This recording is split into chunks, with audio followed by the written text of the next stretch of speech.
Mesdames et messieurs, bonjour et bienvenue dans Actu en 7, samedi 29 avril 2017. C'est parti pour l'analyse, le commentaire de l'actualité de la semaine avec nos très chers invités. Aujourd'hui, nous avons le plaisir de recevoir Bakary Domingo Mané. Il est journaliste, directeur de publication de Sud Quotidien. Bienvenue. Merci.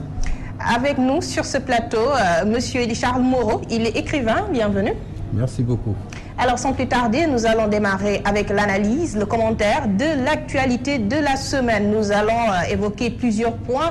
Et là, nous allons démarrer par la marche de la presse sénégalaise prévue ce 3 mai, mercredi, Inch'Allah.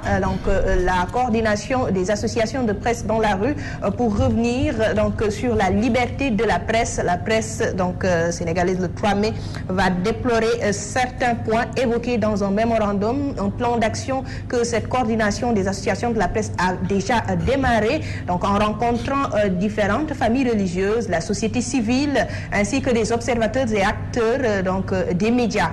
Des points évoqués dans le mémorandum, c'est ce que dénonce la CAP, l'environnement économique des médias, la situation désastreuse sociale des travailleurs des médias, ainsi que le secteur de la publicité mal géré, disons, la maison de la presse également, sa gestion, l'aide à la presse, le code de la presse également qui doit être adopté. Donc un combat de longue haleine, disons, un combat que les syndicats de la presse, ont eu à mener, mais en solo. Dites-nous, monsieur Mané, qu'est-ce qui explique cette union des acteurs de la presse? Oui, l'union fait la force. Vous savez, lorsque des entités se battent, mais en solo, évidemment, c'est un résultat.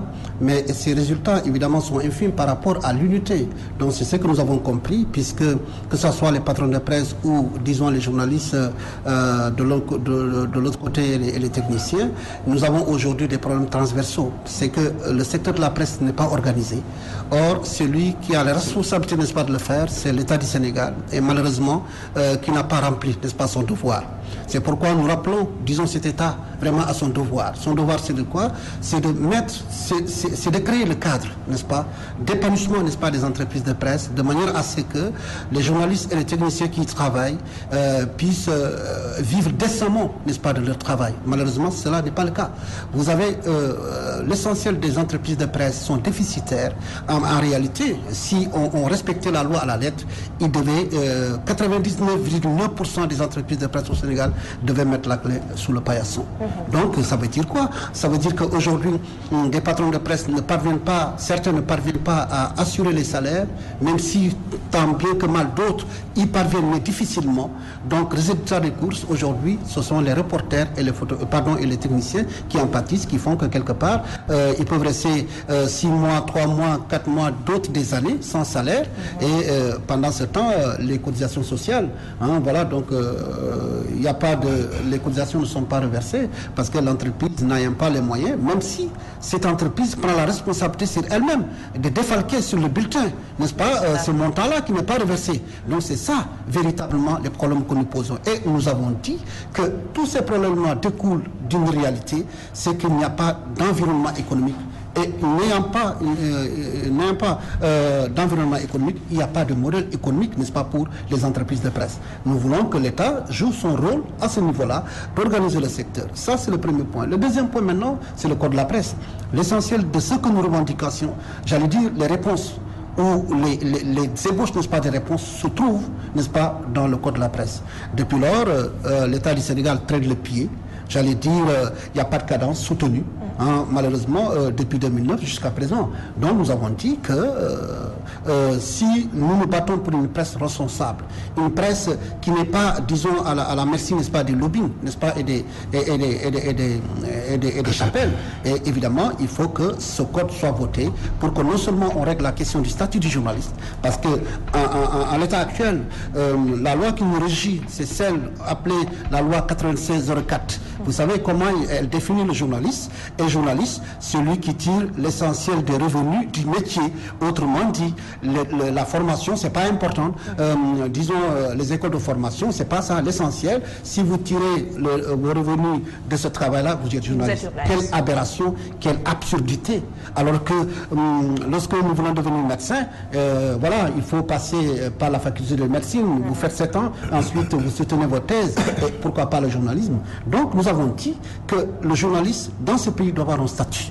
Et la question, le code de la presse règle cette question en disant que finalement, si on venait à voter le code de la presse, il y aura 2 entrées pour le journaliste. Soit il passe par une école de formation, dûment reconnue par l'État, et deuxièmement, secondo, parce qu'il n'y a pas de troisièmement, secondo, on permet à des gens qui ont la licence ou l'équivalence de séjourner durant 2 ans dans une école dans une rédaction. Au bout du séjour, évidemment, on teste est-ce que réellement ils ont assumé le métier ou non. Donc voilà les questions que nous nous posons. Il y en a des questions connexes comme la publicité. Vous savez, ici dans ce pays, vous ne pouvez pas avoir une entreprise de presse sans publicité. Or, la publicité n'est pas organisée. Nous voulons que l'État du Sénégal reprenne la loi de 1981.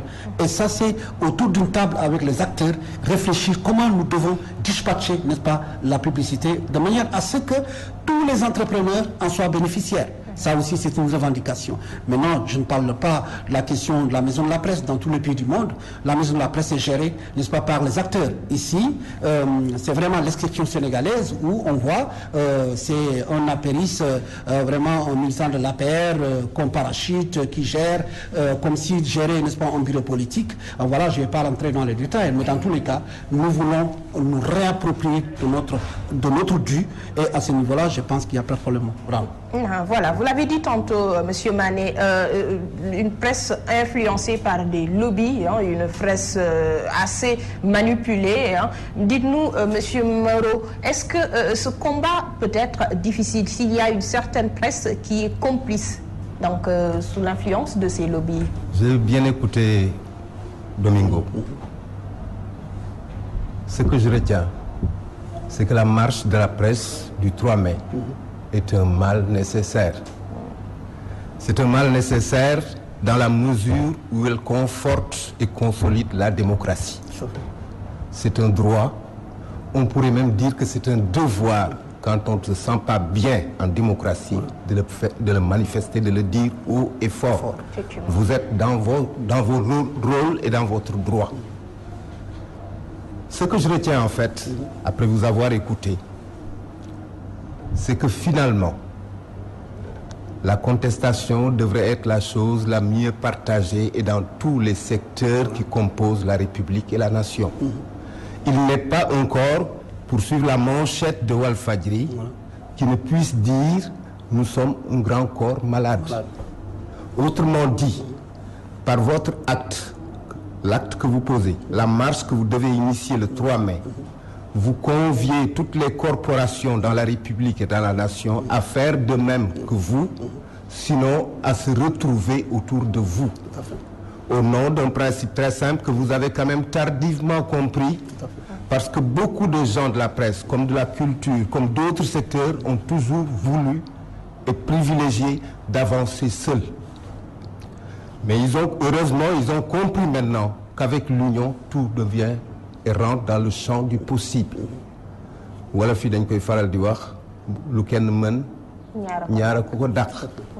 Je suis content effectivement que ce champ-là soit dépassé, qui consistait à aller seul en bataille. D'autant plus que Mamanta l'a dit, il y a des lobbies qui vous font face et qui ne feront aucun cadeau. Vous devez simplement savoir à vos niveaux, au niveau de la presse, que tous les acquis se conquièrent, se consolident, mais dans cette nécessité et cet impératif aussi de marcher pour revendiquer légitimement et de façon légale des choses, il ne faudrait pas oublier qu'il y a énormément d'états généraux à faire et dans ces états généraux, il y a énormément de prétextes qui doivent faire de sorte que vous pensez non seulement aux journalistes qui travaillent pour cela, mais aussi aux lecteurs et aux téléspectateurs et aux auditeurs aussi. Quelquefois, il m'arrive de ne pas vouloir lire de journal. Il m'arrive de ne pas vouloir écouter une radio. Il m'arrive de ne trouver aucune raison à regarder le tube cathodique. Je crois qu'en fait, vous appelez, vous faites des clins d'œil nécessaires et des coups de pied à l'État, mais il faudrait aussi penser aux populations. C'est bien dit. D'ailleurs, la CAP s'est rapprochée des familles religieuses, de la société civile, donc ce n'est pas juste limité à la presse. C'est une marche du peuple, disons. Oui, un combat du peuple. C'est vrai, c'est un combat du peuple. Nous nous battons pour une presse responsable, une presse de qualité. Parce que s'il y a une presse de qualité, M. Moreau, vous serez enclin, disons, à lire cette presse ou à écouter. Voilà. Mais il y a beaucoup de Sénégalais comme vous, aujourd'hui, qui ont tourné le dos parce qu'ils ne se retrouvent plus dans cette presse-là. Quelque part, ils ont plus ou moins raison. Mais nous revenons encore à cette critique que j'avais faite à l'entame de mon propos. C'est que quelque part, quand un secteur est inorganisé, évidemment, comme disait l'autre, disons, voilà, donc chacun chercherait, n'est-ce pas, à s'en sortir.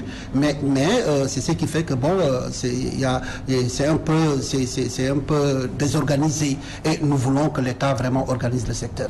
Maintenant, dans le plan d'action que nous avons déroulé, pour dire qu'en réalité le combat que nous menons n'est pas seulement le combat des journalistes, encore moins des journalistes ou des patrons de presse, mais c'est le combat de tous les Sénégalais. Pourquoi nous le disons? Puisque en dehors de la revendication d'une presse forte et responsable, parce que c'est ça qui fait véritablement, n'est-ce pas, le ciment d'une démocratie. C'est qu'aujourd'hui, le Sénégal est assis sur une poudrière. La poudrière, n'est-ce pas, des fréquences qu'on donne à tour de bras, sans se soucier à qui nous donnons, à qui ils donnent, n'est-ce pas, ces fréquences-là. Quel est le profil? Voilà. Est-ce que c'est des va-t-en-guerre? Est-ce que c'est des gens suffisamment, disons, mûrs pour pouvoir vraiment se servir de cet outil, n'est-ce pas, de ces médiums-là? Mais bon, on voit qu'aujourd'hui, c'est des politiciens. Depuis le temps de Wade, on a distribué des fréquences en passant par le président Macky Sall et les autres. Voilà. Donc des politiciens en ont bénéficié. Vous allez dans une région, dans une contrée où vous allez voir deux radios communautaires ou dites communautaires qui se regardent comme ça en chien de faïence, parce que simplement c'est derrière, ce sont des hommes politiques qui sont derrière et qui voilà, font marcher disons, voilà, leur machine, n'est-ce pas, de propagande. Et cela peut avoir des conséquences fâcheuses, comme vous l'avez évoqué dans le mémorandum. Nous avons peur. C'est pourquoi nous sommes allés, nous avons pris notre bâton de pèlerin, nous sommes allés rendre visite, n'est-ce pas, aux hommes religieux de ce pays. Le khalife général, n'est-ce pas, des Mourides, le khalife général des Tidjanes. Et nous attendons l'invitation, parce que nous avons aussi déposé une demande au clergé. Nous attendons qu'ils nous répondent, n'est-ce pas, positivement. Donc, nous avons le devoir d'abord d'informer ces Sénégalais, qui ne sont pas des Sénégalais ordinaires. Donc, ils sont à un niveau qu'ils peuvent vraiment aider à faire en sorte que le Sénégal soit un Sénégal de paix. Donc, nous sommes allés le voir et on a laissé leur mémorandum, on a expliqué, ils ont compris et ils nous ont dit, en tout cas, nous parlerons, n'est-ce pas, à qui de droit. Donc, c'est ça le Sénégal. Ça veut dire que finalement, le 3 mai, c'est pas le combat des journalistes uniquement, mais c'est le combat de la démocratie.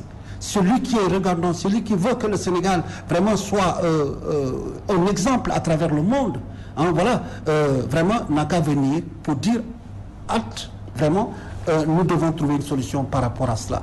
Parce que sans une presse libre, démocratique, vraiment, il n'y a point de démocratie qui puisse générer des germes, n'est-ce pas, d'un développement dont on a besoin aujourd'hui, puisqu'on parle de Sénégal émergent. Nous voulons, en un mot, une presse émergente.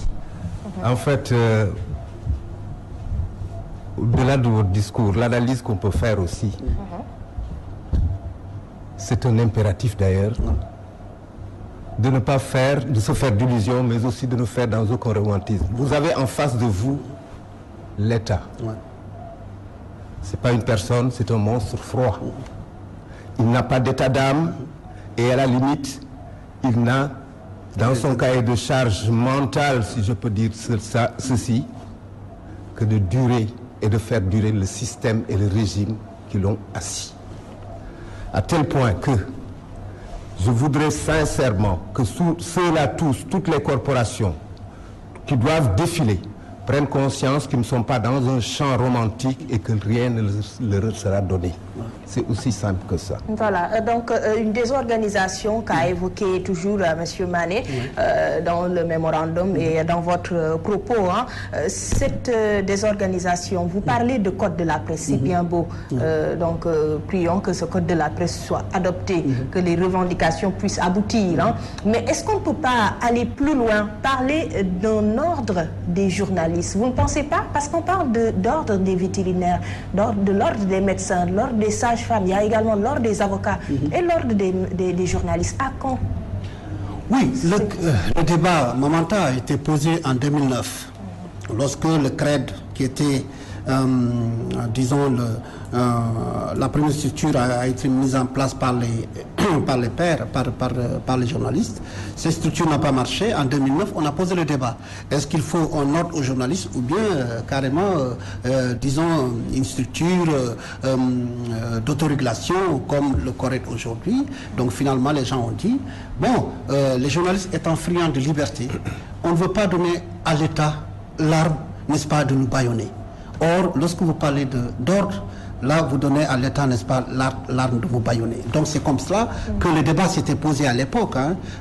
Voilà. Et on a dit, on n'a pas besoin d'ordre. Mais quand même, on ne va pas se focaliser non plus sur les concepts. Nous, ce qui nous intéresse, c'est le contenu. Voilà, si on arrive au même contenu, le contenant, c'est pas ça l'essentiel. Donc c'est finalement qu'on a dit, donc il faut une structure qui va gérer, qui va réguler le secteur à l'intérieur. Hein. Donc c'est le CORED aujourd'hui qui regarde si les gens sont conformes, si les gens ont respecté l'éthique et la déontologie. Et le CORED a vidé au moins 11 affaires parce qu'il a été saisi 11 fois. Et chaque fois, le tribunal des pairs, qui est composé de journalistes vraiment aguerris, qui ont fait plus de 30 ans de carrière et qui sont reconnus dans ce pays, respectés dans ce pays, ce sont ces gens-là, n'est-ce pas, qui siègent. Chaque fois qu'un citoyen lambda saisit, chaque fois, ils ont en toute sérénité vraiment pris une décision. Donc, je pense que, puisque le CORED est en train de faire ce travail, mais le CORED est affaibli dans son travail. Tant que le code n'est pas voté, il n'y a pas de carte de presse. Or, dans les sanctions, n'est-ce pas, énumérées par le CORED, la sanction ultime, c'est le retrait partiel ou définitif de la carte de presse. C'est ça la sanction véritablement qui culmine. Voilà. Mais malheureusement, le CORED ne peut pas faire ce travail sans que le code n'ait pas voté. Parce que c'est le code qui va attribuer les cartes nationales d'identité de presse à chacun d'entre nous, à ceux-là, n'est-ce pas, qui ont la légitimité, n'est-ce pas, des journalistes. Mais malheureusement, on se contente de blâme, on se contente d'avertissement. Donc, vivement que le code soit voté pour dire que nous voulons une presse responsable. On est d'autant plus, disons, conscient de cela qu'on n'a pas attendu l'État. Ce sont les acteurs du secteur eux-mêmes qui se sont retrouvés. Ils disent, on va faire la police. Police entre guillemets, on n'aime pas encore parce que nous sommes friands de liberté. Mais on va veiller, disons, à la façon de travailler de nos confrères. C'est pourquoi ils ont mis en place le CORED. Donc, on n'a pas attendu, hein, donc on a mis en place, donc les citoyens nous saisissent et voilà, on n'hésite pas à donner des avis, à rendre des avis une fois que, disons, le CORED est contacté, pardon, est saisi d'une affaire. Voilà. Je suis heureux déjà de remarquer que tu as changé dans le discours. Voilà. Parce qu'auparavant, tu parlais de l'État doit nous aider à nous organiser. Là, tu prends réellement conscience de ce qu'il faut faire. Que votre avenir, votre présent, apaisé singulièrement, est en vos mains. Mais je voudrais revenir, moi, sur l'ordre des journalistes. C'est une absurdité. Autant je conçois l'ordre des médecins, autant je conçois l'ordre des architectes, autant je ne conçois pas l'ordre des journalistes comme des avocats. Il y a trop d'intérêts en jeu et il y a trop d'enjeux. Tout à fait. Ne serait-ce qu'au niveau de la presse, la ligne éditoriale, elle n'est pas une, elle est plurielle. Tout à fait. Les cahiers de charges mentaux de ceux-là qui sont les présidents ou directeurs de groupes de presse ne sont pas forcément romantiques ou philanthropiques au point, effectivement, de devoir gérer vos problèmes en premier. Ils ont leurs ambitions, leur volonté et leur vision personnelle qui passent singulièrement et assez régulièrement avant les vôtres. Il faudrait véritablement qu'au niveau de ces réunions que vous menez, effectivement, que des consensus puissent être trouvés de façon ponctuelle. Moi, je crois à ces choses-là, plutôt que véritablement à être ou à se mettre, de devoir être dans des carcans. Parce qu'en fait, au nord, c'est un carcan aussi. C'est un cahier de charges, c'est un règlement intérieur.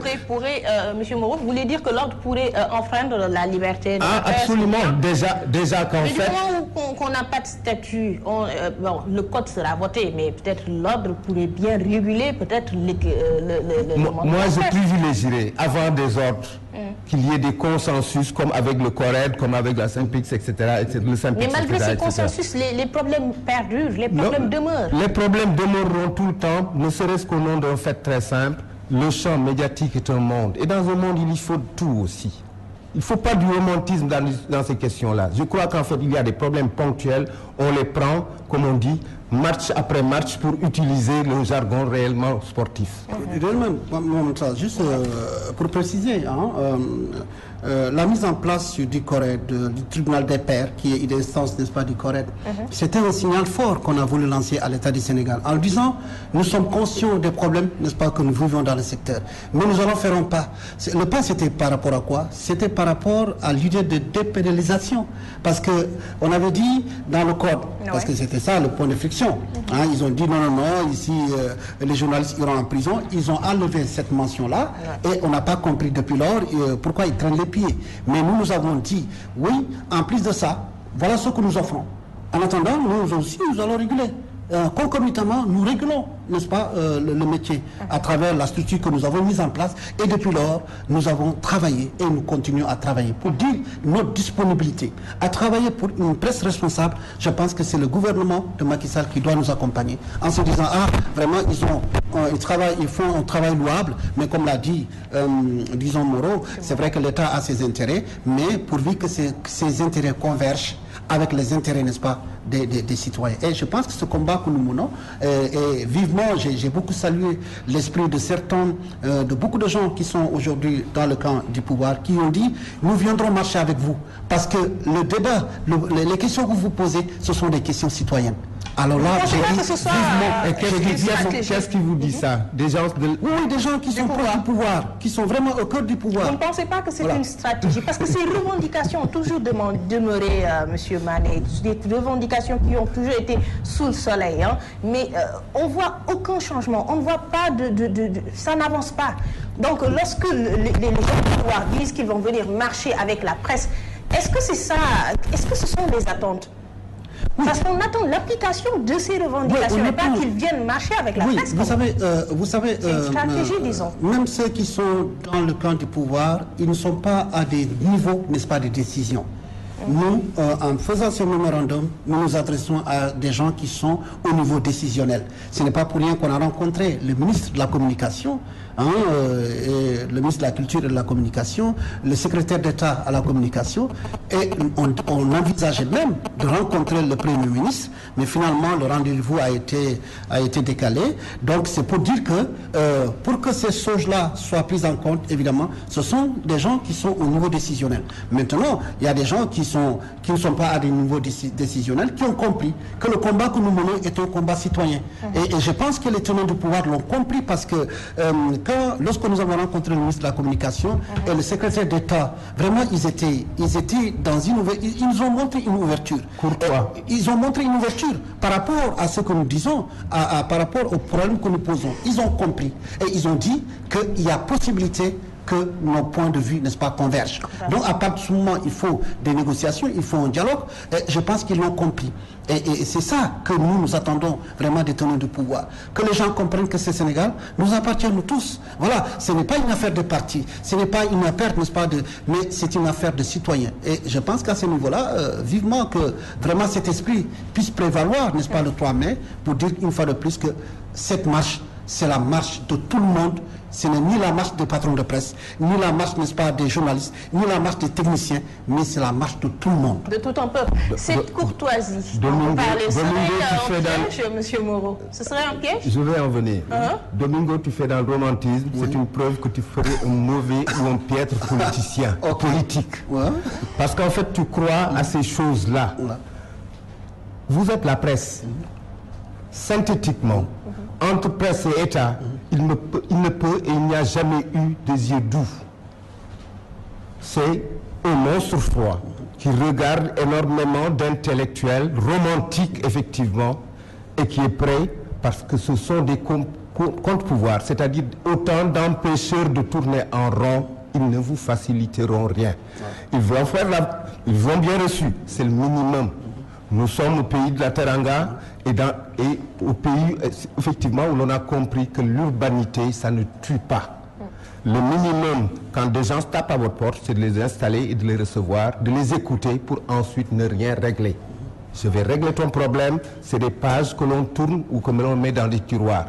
Moi, j'ai envie, effectivement, que dans cette histoire-là, la presse soit gagnante. La raison est très simple. Ce sont des passeurs d'informations et tout le monde en a besoin. Ce sont des décrypteurs de symboles et des mythes. Tout le monde en a besoin. Ce sont effectivement des gens qui, tous les matins que Dieu fait, se lèvent pour mettre au grand jour ce qu'on voudrait bien mettre sous linceul de silence. Il va falloir effectivement que vous sachiez que chaque chose, chaque trophée que vous remportez ne vous a pas été donné, mais a été gagné et de haute lutte. Moi, j'ai envie effectivement que cette presse-là vive, mais encore faudrait-il que dans toutes ces corporations qui construiront la marche, effectivement, cela soit vrai dans les cœurs et dans les esprits. Voilà. Ce dont je doute. Voilà. De toute façon, je pense que ceux-là qui sont en face de nous savent que nous ne sommes pas des enfants de cœur. Nous comprenons et je pense qu'ils ont conscience que ce Sénégal nous appartient tous. C'est vrai, vous parlez de monstre froid, mais à un moment donné, c'est un monstre qui est obligé de lâcher du lest parce que sinon lui-même, n'est-ce pas, se trouvera dans une situation, n'est-ce pas, inconfortable. Dans tous les pays du monde, l'État, à un moment donné, face au rapport de force, est obligé, n'est-ce pas, de lâcher du lest. Et je pense qu'on n'a même pas besoin d'en arriver là. C'est des gens suffisamment matures que nous avons en face de nous, qui comprennent les enjeux. Et comprenant les enjeux, je pense que c'est le Sénégal qui va gagner. Dans 90 jours, vous allez être dans vos vrais rôles. Parce que dans 90 jours, des consultations essentielles doivent avoir lieu. Après cette marche, voilà, donc après cette marche, après les plans d'action que vous venez que vous déroulez pour que faire pour l'application effective de ces revendications de la presse? Oui, d'abord, on va marcher. Hein. C'est pour le moment, dans la stratégie que nous avons mise en place, pour le moment, c'est le point culminant. On va marcher, on va s'adresser au peuple, à la nation tout entière, mais aussi à l'opinion internationale. Une fois que la marche est terminée, évidemment, on va évaluer. On va évaluer certainement les tenants du pouvoir, comme ils ont commencé d'ailleurs même lors du dernier Conseil des ministres, ils ont posé la question de la maison de la presse. Hein, voilà, donc je pense qu'ils ont parlé du statut, ils ont parlé, n'est-ce pas, de la, comment on appelle ça encore, voilà, le comité de gestion et consorts. C'est normal parce qu'on en a parlé durant voilà, toute la parce semaine. que la maison, jusqu'au moment où je parle, n'a même pas de statut. Donc, ils s'acheminent aujourd'hui à trouver carrément un statut, n'est-ce pas, à la maison de la presse. Ça, c'est un peu. Pourquoi attendre jusqu'à ce moment? Pourquoi attendre jusqu'à ce que la CAP se lève pour revendiquer ces questions? Oui, parce que simplement, ce qu'il a dit, c'est ça la vérité, malheureusement. L'État ne connaît que le rapport de force, malheureusement. Parce que, pour moi, de mon point de vue, il y avait une sorte de manque de volonté. Donc, il a fallu qu'on le rappelle à leur responsabilité, n'est-ce pas, pour qu'ils s'y mettent. Pour nous, c'est une très bonne chose, n'est-ce pas? Voilà. Et nous attendons les mêmes dispositions, la même posture, n'est-ce pas, des hommes d'État qu'ils sont, vraiment par rapport au code de la presse. Il faut que ça avance. Nous voulons tous une presse, n'est-ce pas, libre et démocratique. Maintenant, là où la bataille va véritablement commencer, c'est au niveau, n'est-ce pas, des décrets d'application. C'est-à-dire aujourd'hui, le code va être voté, très bien.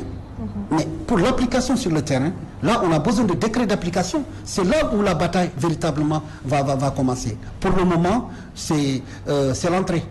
Ouais, qu'ils sachent que c'est l'entrée. Le plan de résistance n'est pas encore là. Donc ça veut dire quoi? Ça veut dire qu'aujourd'hui, voilà quoi, nous sommes vraiment engagés à défendre le Sénégal, à défendre les intérêts du Sénégal. Et eux aussi, voulant défendre les intérêts du Sénégal, donc nos chemins convergent. Donc, je ne vois pas de problème. C'est pourquoi j'ai dit que nombreux parmi eux viendront à la marche. Ils l'ont dit, parce que ce sont des démocrates. Ils savent que nous ne sommes ni de l'opposition, ni du parti au pouvoir. Nous défendons la démocratie et ils viendront à la marche. Mais ce ne sera pas un genre de récupération? Non. Vous savez, je pense que nous sommes... pour que nous connaissons les ficelles de la manipulation. Ce n'est pas à des gens qui ont fait la com, qui ont fait des écoles de formation d'un certain niveau. Non, la récupération, non. On a simplement dit qu'il y a un discours à tenir à ces autorités. Il y a un discours à tenir, n'est-ce pas, au Sénégal tout entier. Donc, toute personne, n'est-ce pas, qui se met sur la voie, pour nous, c'est un allié. Et nous pensons jusqu'à preuve du contraire que l'État du Sénégal est un allié parce que je pense... Peut-être que je suis naïf, mais je pense qu'il connaît les enjeux. Voilà. Et ce sont les enjeux qui sont importants. Je pense que, connaissant les enjeux, l'État peut être amené à changer de posture.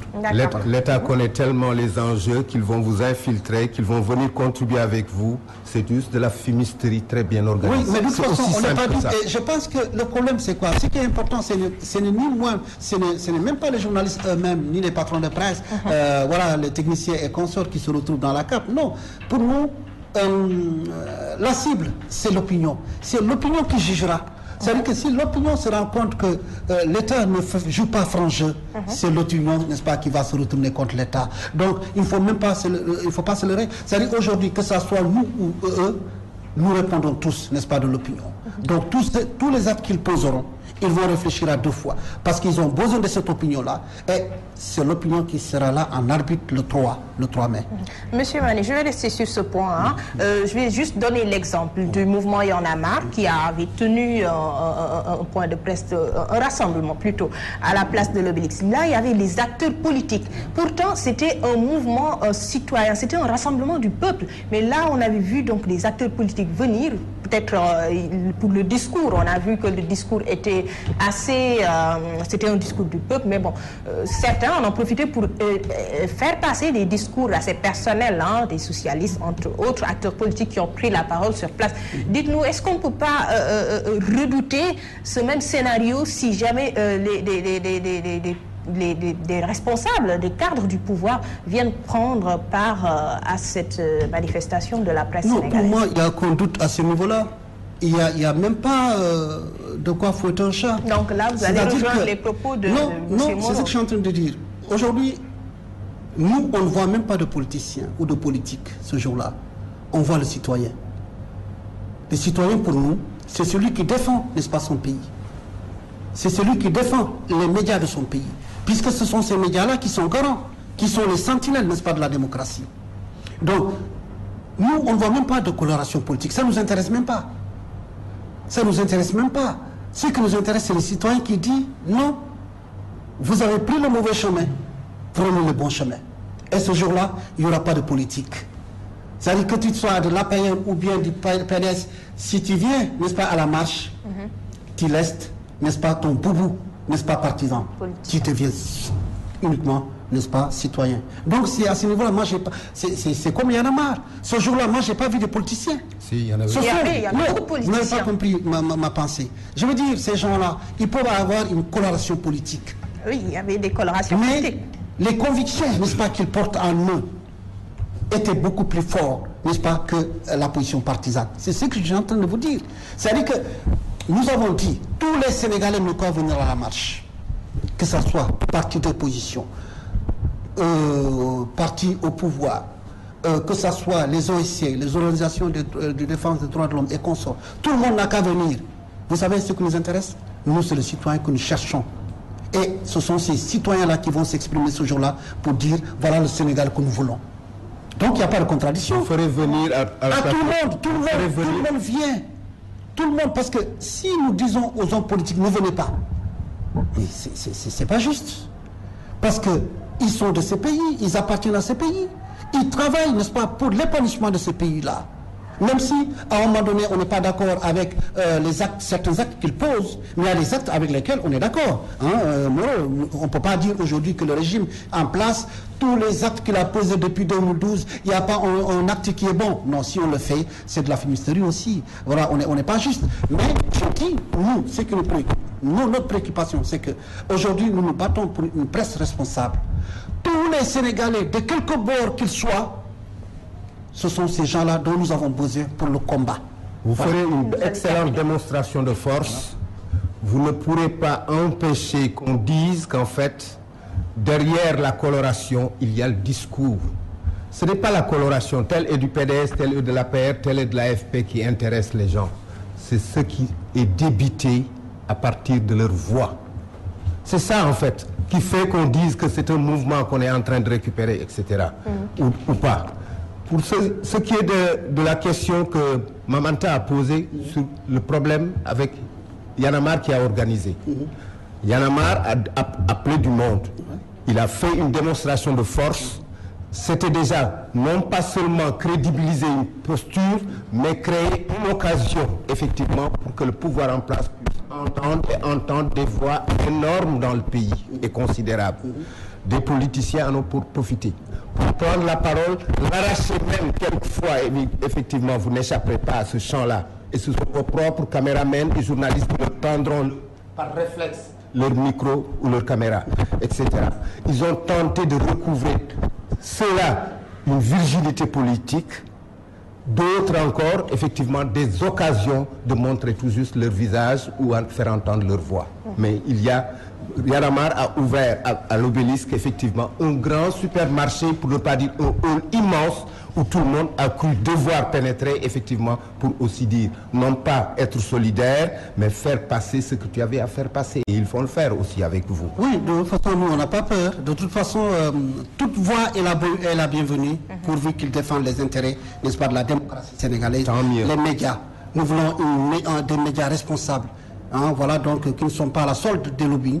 Et je pense que tous les Sénégalais en ont besoin parce que les médias, c'est le socle, n'est-ce pas, de la démocratie. Des médias responsables, les médias nationaux comme privés, les médias privés, les médias nationaux, surtout avec le secteur de la pub. Là, nous allons terminer par là.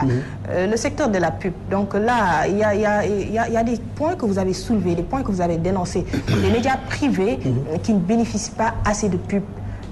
Des médias comme la RTS, comme oui, la radio-télévision sénégalaise, nationale, une chaîne nationale qui diffuse de la publicité. Vous pouvez éclairer ce point, cette question? Oui, la question de la publicité, vous savez, la loi date de 1981, si je ne m'abuse, c'est la loi qui parlait un peu de la publicité, mais on voit que la loi aujourd'hui est obsolète. Il faut que les gens rebattent les cartes et disent tous les acteurs du secteur doivent, disons, se retrouver avec l'État du Sénégal et réfléchir sur comment organiser le secteur de la publicité.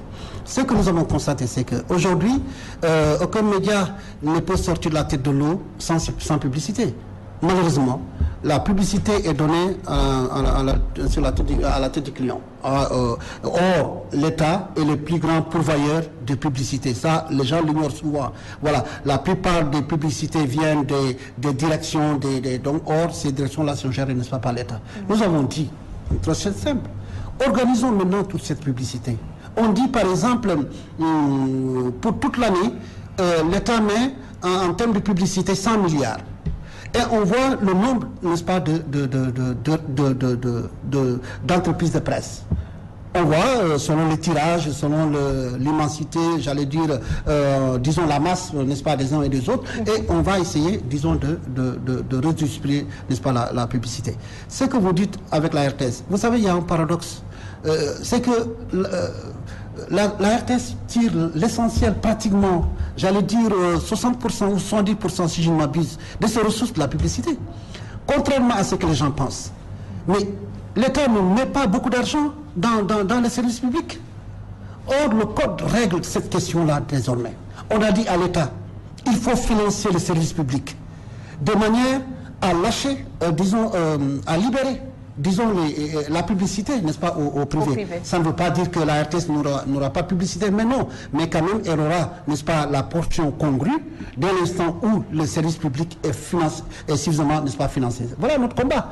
Voilà, donc tant que cela n'est pas fait, évidemment, on ne dira jamais à un Sénégalais qui veut faire passer son produit à la RTS, ne va pas à la RTS, ça c'est une absurdité. Mais nous disons, à partir des négociations, de la discussion autour de la publicité, qu'une fois que les services publics est suffisamment, disons financé, ces services publics n'a plus besoin de publicité à 100%. Peut-être on va lui libérer 10% et les 90% va être, ventilé au privé. Voilà notre combat. Et aujourd'hui, c'est ça. La RTS a besoin d'un financement. Comme le soleil a besoin d'un financement, comme la presse a besoin d'un financement. Il faut que l'État finance le secteur privé, et ça, c'est notre combat. Voilà, donc j'ai évoqué la publicité. L'aide à la presse, des fois également, on voit une anarchie, ou bien des fois, ce n'est pas équitable. Donc l'aide à la presse, comment est-ce qu'on distribue donc l'aide à la presse en 700 millions à un organe de presse qui serait insignifiant, au moment où d'autres organes de presse reçoivent beaucoup plus. Quelle lecture faire de cette question? Là, nous allons revenir. Bon, en fait, là, je vais revenir un peu en arrière pour parler de la publicité déjà et dire simplement que la publicité, ça ne m'intéresse pas pour une raison très simple. Oui. Ceux-là qui les donnent ont tout compris et ils sont à la limite à l'origine de cette caricature que l'on a faite autour du concept culture en la synthétisant simplement par lutte, musique et danse. Le fameux LMD.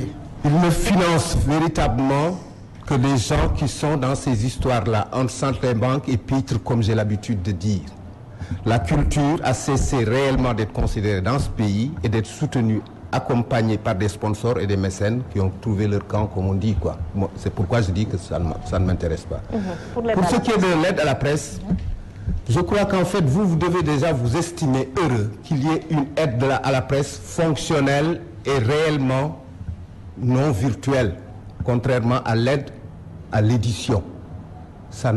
Vous avez déjà un comité de gestion. À la limite, au niveau de la culture, on ne sait même pas ce que ça veut dire. On entend et on en parle. En réalité, c'est autre chose. Il y a, par exemple, tel groupe de presse qui a reçu ça, tel journal qui a reçu ça, telle radio qui a reçu ça. Nous, au niveau de l'édition, on ne vit pas ça. Je ne sais pas, mais j'entends énormément de fureur et de bruit autour de l'aide à la presse, effectivement. Les dysfonctionnements, les injustices, quelquefois, effectivement, que j'ai pu constater de moi-même, pas du temps de Macky Sall, effectivement, mais du temps de Maître Abdoulaye Wade, effectivement, où beaucoup de gens déploraient que tel journal qui ne tire même pas à tant, qui n'a même pas tel nombre d'années, etc., puisse avoir 12 millions alors que l'autre a 2 millions. Pour donner toujours un exemple. Monsieur Moreau, je crois qu'en fait, il s'agit, puisque déjà vous avez la moitié du chemin, c'est-à-dire un comité de gestion de ce fonds-là, la moitié du chemin a été faite et qui va consister véritablement, comme des oculis d'Ogias, à l'assainir, effectivement. Je crois qu'en fait, c'est le préalable pour faire de sorte que tout le monde s'y retrouve, parce que moi, j'ai trouvé aberrant que des journalistes, effectivement, dont je tais les noms et les organes, puissent venir taper à ma porte pour me demander, fraternellement, parce que quand même nous avons des affinités, des accointances, etc., mais je trouvais ça aberrant que jeune frère vienne me dire, alors qu'il est dans un groupe, dans un organe de presse, etc., de l'aider à régler telle charge fixe, etc. Alors que, effectivement, je considère que ces aides ont été faites dans ces perspectives-là, non pas d'enrichir des groupes de presse, des présidents ou directeurs de groupes de presse, mais faire de sorte que les capacités de ceux-là qui travaillent pour que le groupe soit pérenne, véritablement, soient mis dans des conditions idoines. C'est un minimum. Voilà. Je considère que la presse, l'aide à la presse, à la limite, ne joue pas son rôle pour une raison très simple. Chaque fois que j'entends et confirmation qu'il y a encore des journalistes qui ne sont pas sûrs que quand deux verbes se suivent et que le second se met à l'infinitif, je dis qu'en fait, l'aide à la presse n'a pas été servie à renforcer des capacités, ne serait-ce que d'intellectuels. Il faut simplement préciser que l'aide à la presse, c'est l'aide à l'entreprise de presse. La preuve, d'ailleurs même les chèques, on ne met pas le nom, n'est-ce pas, du patron, mais on met simplement le nom de l'entreprise. Ça, je pense, c'est bon à savoir. La personne morale que l'entreprise... Voilà. À la limite, est gérée par la personne physique qui est le directeur ou le président. Donc, je suis en train d'expliquer que l'aide est destinée à l'entreprise. Et ça veut dire quoi? Ça veut dire, normalement, cette aide doit être orientée à acheter des machines, disons, tout ce qui est vraiment environnement de travail, n'est-ce pas? Maintenant, allez savoir comment les uns et les autres, n'est-ce pas, utilisent cet argent, n'est-ce pas, du contribuable. À ce niveau-là, d'ailleurs, même l'État doit jouer son rôle. C'est-à-dire que quand l'État donne l'argent du contribuable à quelqu'un, avant de lui donner encore, il doit demander des comptes. L'argent que je t'ai donné, comment tu l'as géré? Donc, ça, c'est le premier niveau. Le deuxième niveau, c'est au niveau même de la répartition. Quelle est la clé de répartition? Vous parlez de comité, il n'y a même pas de comité en réalité. Ce sont les gens des ministères, n'est-ce pas, qui distribuent. Voilà, donc ils vont dire, bon, on affecte tel montant à tel groupe, tel montant de façon injuste d'ailleurs. Voilà, donc à la tête des clients, tout le monde le sait. Mais nous disons que c'est ça notre combat aujourd'hui, que la loi doit être respectée. Dans la distribution, ceux-là qui n'ont pas respecté les critères, qui n'en bénéficient pas, et que deuxièmement, ceux qui en bénéficient, on doit publier la liste, n'est-ce pas, des bénéficiaires de manière à ce que cela soit transparent. C'est le minimum. Mais d'ailleurs, encore, on va encore plus loin dans le code. Cette histoire d'aide à la presse va disparaître parce qu'il y aura un fonds de garantie. Il y aura un fonds de garantie qui permettra de booster, n'est-ce pas, la vie de l'entreprise de presse. Je pense que c'est ça les questions de fond. Je ne sais pas si certaines autorités ne mesurent pas, n'est-ce pas, les enjeux. C'est véritablement, n'est-ce pas, les enjeux à ce niveau-là. C'est-à-dire c'est le modèle économique, n'est-ce pas, qui va être changé carrément dans ce pays. Et nous avons besoin vraiment des entreprises fortes et voilà quoi, avec des journalistes indépendants. Qui ne seront plus à la sorte de certains lobbies, je ne vais pas citer les noms, mais bon, voilà quoi, qui seront indépendants, parce que quand les gens nous disent, mais vous dites que la liberté de presse est menacée, que la liberté de presse est menacée dans ces pays, il y a quelqu'un qui me dit, mais il n'y a pas de journalistes en prison. J'ai dit, mais attends, pour moi, il n'y a pas pire prison que mental. Voilà, c'est-à-dire que quand le gars n'est pas tranquille dans sa tête, pour moi, c'est la pire prison. Voilà, ce n'est pas entre quatre murs, ça vraiment c'est physique quoi. Mais pour moi, le danger c'est le mental. C'est-à-dire que lorsque le journaliste devant son ordinateur, voilà, les doigts sur le clavier, voilà donc est dicté par une main invisible, par une personne invisible, c'est ça le danger véritablement. C'est ça véritablement, n'est-ce pas, la prison. Donc, mais tant que les gens sont dans la précarité, tant que les entreprises de presse ne sont pas fiables, voilà le résultat auquel, n'est-ce pas, nous allons aboutir malheureusement. Et c'est ça le combat des 3 mai. Nous allons tous marcher. Du temps où j'étais en France, il advenait fréquemment que chaque journal ou chaque organe de presse qui était créé dans la communauté ou par la communauté black, comme on disait, etc., à la question, soit accompagné d'une question. Qu'est-ce qui est derrière? Il y a toujours quelqu'un qui commande ou des gens qui commandent. Ce sont ces lobbies-là dont vous parlez et qui sont toujours là et qui seront toujours là. Et qui peuvent être aussi autant d'émanations ou de gens, effectivement, de l'État.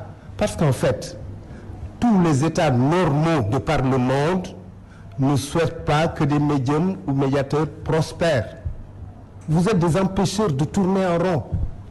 En fait, moi, je voudrais déjà qu'à vos niveaux, toutes les parties prenantes s'assoient pour faire froidement le tour de la question et voir quelles sont les meilleures voies et moyens de faire de sorte qu'on émerge au lieu d'attendre que l'État nous fasse émerger. Parce que l'État ne nous fera jamais émerger. Mais l'État a la responsabilité d'organiser d'abord, M. Moreau, le secteur. Et il n'y a pas d'organisation. Ça, c'est sa mission. Ça a été bien ordonné, commence où? Ah non, mais c'est lui qui doit le faire d'abord. Ah bon? Ça veut dire qu'il faut qu'il organise l'État, le secteur. Sans ça, mais c'est comme s'il y a un bâtiment que vous construisez sur du sable mouvant, quelle que soit la beauté. Mais cette bonne guerre pour l'État. Voilà, quelle que soit la beauté du bâtiment, un jour ou l'autre, il va péricliter. En tout cas, on verra le 3 mai, comme l'a dit M. Mané, c'est la marche du peuple, donc vivement la liberté de la presse sénégalaise. Alors, nous allons avancer parce que nous allons évoquer d'autres questions dans ce débat, juste après la presse. Donc, on va parler des drames du Dakar, de Bettenty, donc vraiment des drames assez répétitif. Le gouvernement, toujours en mode médecin après la mort, avec bien sûr des promesses à n'en plus finir. Alors, à quand une bonne politique de protection civile Moi, je ne voudrais pas déjà qu'on jette la responsabilité. Oui, les responsabilités sont partagées. Elles sont partagées et la grande part, effectivement, ne revient pas forcément à l'État, mais revient aux populations, effectivement, au Sénégal. Pour le cas BTNT, on a évoqué la surcharge. Donc, il y avait également la météo. On a parlé de plusieurs causes, de plusieurs causes qui auraient occasionné ce drame. Mais dites-nous quand même, une bonne politique de protection civile une bonne politique de promotion. Et ne pas jouer le rôle de médecin après la mort. En fait, malheureusement, dans nos États, il arrive fréquemment qu'on retienne tout juste ces expressions-là. Le médecin après la mort, etc. Ou du moins, à la limite, mieux vaut prévenir que guérir, etc. Gouverner, c'est prévoir. Ils le disent tout le temps, mais c'est des chansonnettes. Quand des théories ne peuvent pas être mises en application réellement, rendues dynamiques et vécues, senties, vues par les populations, ce ne sont qu'autant d'aberrations. Mais en fait, pour revenir à ces problèmes-là, BTNT, le Dakar, machin chouette, moi je dis tout le temps avant déjà de dire à l'État ou de lui jeter la pierre, il faudrait que les populations elles-mêmes prennent conscience que leur vie est entre leurs mains avant d'être entre les mains d'un État. L'introspection doit être effectivement le concept le mieux partagé dans ce pays tout entier. Le Sénégal est un pays formidable. On y ramasse tous les concepts possibles. On fait dans un mimétisme terrible qui consiste véritablement, chaque fois que l'Occident émet un concept, qu'on le récupère et essaie d'en faire une chanson. C'est l'émergence. J'ai commencé à entendre des gens parler de dégagisme. C'est aussi simple que ça. Pour dire simplement qu'en fait, ce sont les populations eux-mêmes qui doivent comprendre qu'avant d'entrer en émergence, en yoru-yokuté ou réellement en progrès pérenne, il faudrait véritablement que chaque Sénégalais prenne conscience qu'il lui faut de nouveaux types de Sénégalais. Des Sénégalais déjà qui savent comprendre et qui sachent, mais qui comprennent surtout qu'effectivement, c'est à eux qu'incombe réellement le développement de ce pays et ça commence à, comme Serigne Abdoul Aziz Sy le disait, defaraat xel yi, defaraat xol yi, defaraat xalaat. C'est ce qui a manqué au Dakar et c'est ce qui a manqué aussi dans cette pirogue-là. C'est ce qui avait manqué aussi au Diola.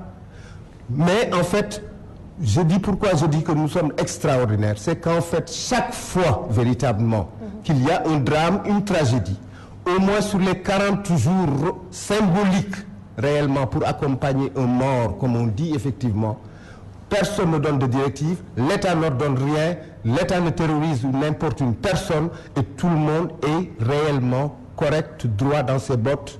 Voilà. Mais une fois que le 40e jour, effectivement, à la limite, tu as l'impression qu'on rentre et qu'on ne doit rentrer que dans ces légèretés insoutenables, effectivement, qui font que le pays est accroché à deux concepts.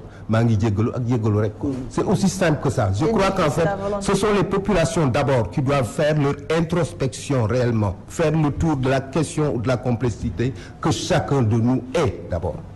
Donc, une triste réalité. Hein. Parfois aussi, les moyens ne sont pas pris. Donc, les moyens, pour le cas BTNT, il n'y avait pas suffisamment de gilets de sauvetage. Pour le cas Dakar, il n'y avait pas les sapeurs-pompiers n'avaient pas assez de moyens pour maîtriser le feu. Donc, à chaque fois, il y a des gouvernants qui viennent après. Bon, pour le cas BTNT, le gouvernement est passé sur les lieux avec des enveloppes, des sommes assez dérisoires. Mais même si ces sommes étaient élevées, est-ce que cela est-ce que c'est la réaction attendue de l'État? Est-ce une réaction qu'on attend de l'État? Oui, gouvernement. Évidemment, lorsqu'il y a des drames comme ça, l'État doit agir. Hein, et le premier acte à poser, évidemment, d'abord, c'est d'aller sur les lieux, voilà quoi, donc... ça, c'est des rites. Voilà, c'est des rites, quoi, je veux dire. Mais l'État ne peut pas échapper à ces rites-là. Il ne peut pas échapper. Absolument pas. Maintenant, vous allez me dire, merci après la mort, malheureusement. Mais pour moi, la responsabilité d'abord, elle est au niveau individuel et ensuite étatique. Ça veut dire quoi? Dans ce pays, il y a des drames comme cela, n'est-ce pas, qui se passent. Vous avez parlé du Diola, aujourd'hui, il n'y a pas de responsable. Personne n'est responsable dans le Diola. Personne. Voilà. Donc, et qu'est-ce qui s'est passé après le Diola?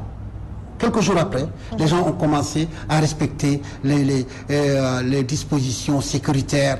Dans les Ndiaga-Ndiaye, il n'y avait plus de surcharge, et ça allait bien. Et ensuite, les gens sont retombés encore dans le mimétisme. C'est ce qui s'est passé avec le Dakar. Parce que l'autorité n'existe. Là où il n'y a plus d'autorité, les gens font n'importe quoi. Avec le Dakar, l'État doit se revoir les informations, n'est-ce pas, données par certains confrères, que ce n'est pas le premier incendie. Hein. Il y en avait, mais pas de cette ampleur.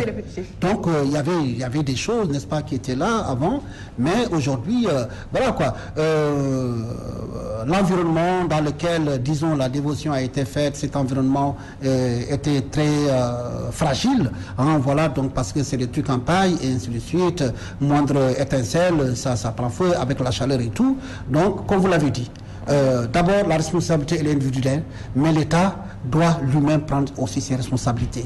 Lorsque on a un environnement comme ça qui est vraiment fragile à toutes sortes d'attaques extérieures, donc l'État doit prendre, n'est-ce pas, les mesures qu'il faut. Pour ce qui est de Bettenty, d'abord c'est inutile, l'enclavement et tout. Je ne peux pas dire que l'État n'est pas au courant de ce qui arrive au Bentu. Quand ces gens font de la surcharge, c'est que quelque part ils n'ont pas d'autres possibilités de prendre d'autres pirogues. Certainement, parce qu'il semble qu'il y a un problème de pirogue là-bas, et puis voilà. Donc l'un dans l'autre. Et encore, le responsable, n'est-ce pas, de la pirogue, sa responsabilité est engagée. Comment tu peux faire du surcharge, des gens qui ont le gilet, d'autres qui n'en ont pas, et tu prends cette responsabilité, n'est-ce pas, de voyager comme ça. Donc vous voyez que c'est des responsabilités, mais à plusieurs échelles. Le gouvernement, n'est-ce pas, a sa responsabilité. Le responsable de la pirogue, n'est-ce pas, a ses responsabilités. Mais les passagers eux-mêmes, n'est-ce pas, ont des responsabilités. Donc je pense que c'est le Sénégal qui doit encore repenser sa façon de faire. Parce que quelque part, il y a, comme tu le disais, tu parlais d'insoutenable légèreté, n'est-ce pas, dans ce pays-là, où on ne prend pas les choses vraiment au sérieux. Voilà quoi, tout est fait avec désinvolture, avec une certaine... voilà. Et alors que, vraiment, c'est des questions sérieuses. Il va falloir que les gens s'assient. C'est pourquoi donc, c'est là où je vais terminer. Lorsqu'on parle du plan Sénégal émergent, je cherche l'homme au vrai sens du mot. L'homme, disons, je ne parle pas de cette enveloppe corporelle-là, mais l'homme. Voilà. Donc quand je parle de l'homme avec ses idées, avec sa façon, avec son mental, son intelligence et tout, c'est à ce niveau-là, n'est-ce pas, qu'on doit façonner l'homme. C'est-à-dire que c'est au niveau des valeurs.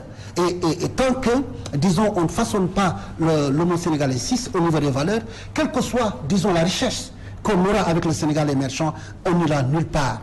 C'est ça, véritablement. Et je ne sens pas cet homme-là qu'on doit façonner. J'ai parcouru les lignes un peu, n'est-ce pas, du Sénégal émergent, je le trouve nulle part. Cet homme-là, on doit le façonner, on doit le refaire, on doit le remettre sur les rails avec des valeurs, n'est-ce pas, qui peuvent aujourd'hui nous permettre de vivre tranquillement dans la sécurité. Le Sénégal émergent est un concept qu'on a appelé tout juste le PSE. Oui. Moi, quand je le décrypte, je ne trouve pas PSE, je ne trouve pas si évident. Pas si évident. Pour une raison très simple, Monsieur Mano, vous allez terminer. On ne peut pas, à la limite, parler d'émergence en oubliant le socle de l'émergence, et ce socle-là, c'est la culture. La culture. La culture, c'est les valeurs dont vous parlez, c'est l'homo sénégalensis dont vous parlez aussi. Nous allons parler politique avec les législatives 2017. Benno Bokk Yakaar, les listes parallèles, l'opposition qui annonce une liste commune avec bien sûr comme tête de liste Abdoulaye Wade. Quelle lecture faire de ce champ politique assez secoué en prélude aux législatives? En quelques mots. Parce que nous allons parler de la présidentielle. J'ai la chance inouïe déjà de venir à votre émission au dernier samedi du mois.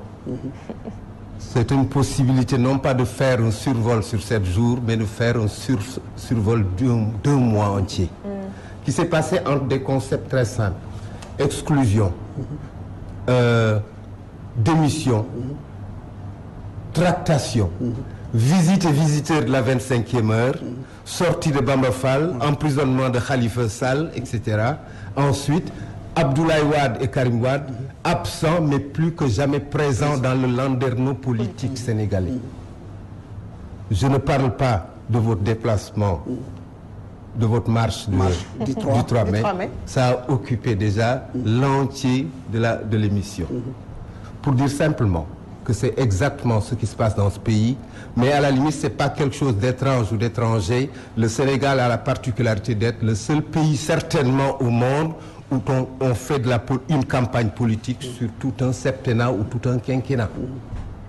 Et cela donne effectivement toutes ces choses aberrantes que nous vivons et qui auraient pu ou dû ne pas exister réellement. Voilà, votre analyse par rapport à ces législatives qu'on annonce, qu'on prépare, oui, bien sûr. Oui, pour moi, je ne vois aucune aucune lisibilité, quoi. Voilà, je ne peux pas te dire, on ne peut même pas pronostiquer pour dire que c'est l'opposition ou bien le parti au pouvoir, parce que tout est en train de s'organiser. C'est-à-dire que aussi bien dans l'opposition, n'est-ce pas, que du parti au pouvoir, les gens sont en train vraiment de placer les pions un peu partout. Pour le moment, évidemment, on a agité la possibilité, n'est-ce pas, d'une cohabitation, et un mot, n'est-ce pas, qui fait frissonner de l'autre côté. Voilà, donc j'ai dit, pourquoi en avoir peur d'ailleurs? Pourquoi en avoir peur si ce sont les citoyens qui le demandent, si ce sont les citoyens, n'est-ce pas, qui l'ont choisi? Si les citoyens choisissent, n'est-ce pas, de voter majoritairement pour l'opposition, ou que les citoyens décident de voter majoritairement pour le parti au pouvoir, pour moi, le seul souverain, c'est le peuple. Donc, il n'y a pas de problème à ce niveau-là. Et je pense que nous sommes suffisamment une démocratie mature pour que vraiment qu'on puisse faire face à tous les scénarios, donc qui puissent arriver dans une démocratie normale. Voilà. Moi, je voudrais qu'on ne fasse pas de sorte que les gens en arrivent à croire que la démocratie est une malédiction ou un désastre. Justement, voilà. Réellement. Et la chose la plus simple qui puisse faire qu'on évite ces choses-là, c'est puisqu'il y a un point de chute qui s'appelle les législatives. Voilà. Il y a des préalables qui vont déjà de l'établissement des cartes d'électeurs à tout le monde, véritablement diligenter cela et montrer au monde entier que nous sommes une démocratie et une démocratie respectable. Au lieu de toutes ces gymnastiques-là et ces jeux, effectivement, dont les Sénégalais se lassent véritablement et sont d'ailleurs très lassés, pour ne pas dire carrément, ils n'en veulent plus. Ils n'en veulent plus. Voilà. Donc, le temps est épuisé. C'est la fin donc, de ce numéro. Merci à nos très chers invités. Merci à vous, Monsieur Moreau. On aurait bien voulu parler de la présidentielle française, mais bon. Elle ne nous concerne pas. Elle ne nous concerne pas, c'est vous qui le dites. De toute façon, elle ne nous concerne pas pour une raison très simple. Que Marine Le Pen ou Macron gagnent, c'est toujours la France-Afrique qui va continuer avec les problèmes et les intérêts de la France à gérer dans ce pays-là. C'est aussi simple que ça. Votre mot par rapport à cette présidentielle? C'est vraiment pour moi, voilà, il n'y a pas d'enjeu, n'est-ce pas, pour le Sénégal. Franchement. Donc il n'y a aucun enjeu. La France a ses intérêts. Elle continuera toujours à les gérer ici au Sénégal. D'autant plus que la Chine-Afrique est en train de s'installer parce que la Chine a compris maintenant qu'avec le réveil, il faut entrer dans le marché au lieu de pérenniser le communisme. Tout à fait. Merci à vous, Monsieur Moreau. Élie Charles, je rappelle que vous êtes écrivain. Je suis écrivain et éditeur. Et président d'un mouvement qui s'appelle Alternative Culture. Voilà, super. Mais qui n'est pas encore lancé. Qui n'est pas encore lancé. Voilà. Vivement le lancement alors. Nous attendons le vote des bêtes sauvages d'abord pour revenir sur la question. Merci à vous, Monsieur Bakary Domingo Mané, journaliste, directeur de publication de Sud Quotidien. Un plaisir vraiment d'avoir partagé le plateau avec Moreau, un grand intellectuel, et je suis vraiment honoré. Effectivement. Le plaisir était pour moi. Le plaisir est partagé, le plaisir également de partager avec vous, de débattre donc avec vous, mon professeur. Donc vous avez été mon professeur donc à l'école, hein, disons. Et j'ai eu du plaisir aussi à partager ton 24 heures. Quoi. Voilà. Super, merci, c'est partagé, Monsieur Momo. Allez, merci beaucoup à Oustaz Hassan Diouf. Il a assuré la coordination de ce numéro. Cheikh Tidiane Diop du côté de la régie, merci à lui. Merci également à Cheikh Tidiane Ndiaye, toute l'équipe technique. Restez en compagnie des programmes de Walf TV. Samedi prochain, un nouveau numéro d'Actu en 7.